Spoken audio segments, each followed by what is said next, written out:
Job 22. Eliphaz. Then Eliphaz the Temanite replied, Can a man be of benefit to God? Can even a wise man benefit him?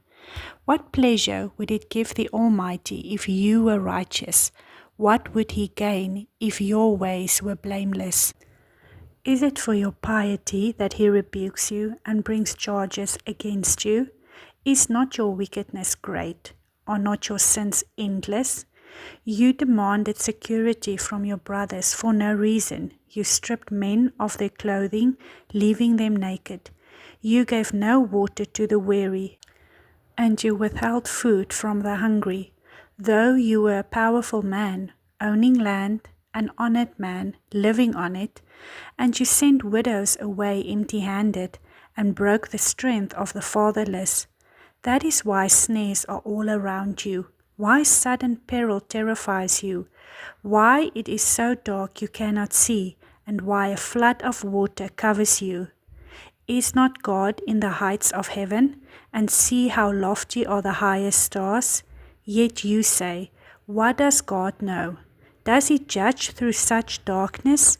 Thick clouds veil him, so he does not see us, as he goes about in the vaulted heavens. Will you keep the old path that evil men have trod? They were carried off before their time, their foundations washed away by a flood. They said to God, Leave us alone. What can the Almighty do to us?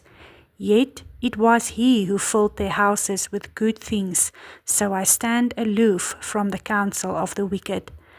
The righteous see their ruin and rejoice. The innocent mock them, saying, Surely your foes are destroyed, and fire devours their wealth. Submit to God and be at peace with Him. In this way prosperity will come to you. Accept instruction from His mouth, and lay up His words in your heart. If you return to the Almighty, you will be restored. If you remove wickedness far from your tent, and assign your nuggets to the dust, your gold of Ophir to the rocks in the ravenous, then the Almighty will be your gold, the choicest silver for you. Surely then you will find delight in the Almighty, and will lift up your face to God. You will pray to Him, and He will hear you, and you will fulfill your vows. What you decide on will be done, and light will shine on your ways. When men are brought low and you say, Lift them up, then He will save the downcast.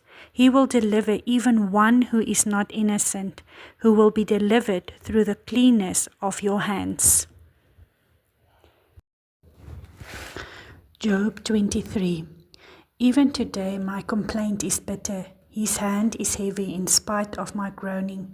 If only I knew where to find him, if only I could go to his dwelling, I would state my case before him and fill my mouth with arguments.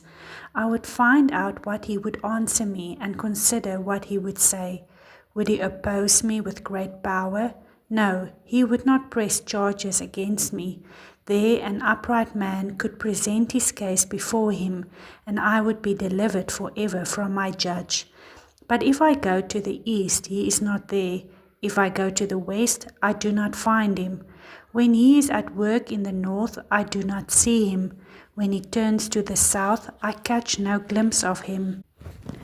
But he knows the way that I take. When he has tested me, I will come forth as gold. My feet have closely followed his steps. I have kept his way without turning aside. I have not departed from the commands of his lips. I have treasured the words of his mouth more than my daily bread. But he stands alone, and who can oppose him? He does whatever he pleases. He carries out his decree against me, and many such plans he still has in store. That is why I am terrified before him. When I think of all this, I fear him. God has made my heart faint. The Almighty has terrified me. Yet I am not silenced by the darkness, by the thick darkness that covers my face.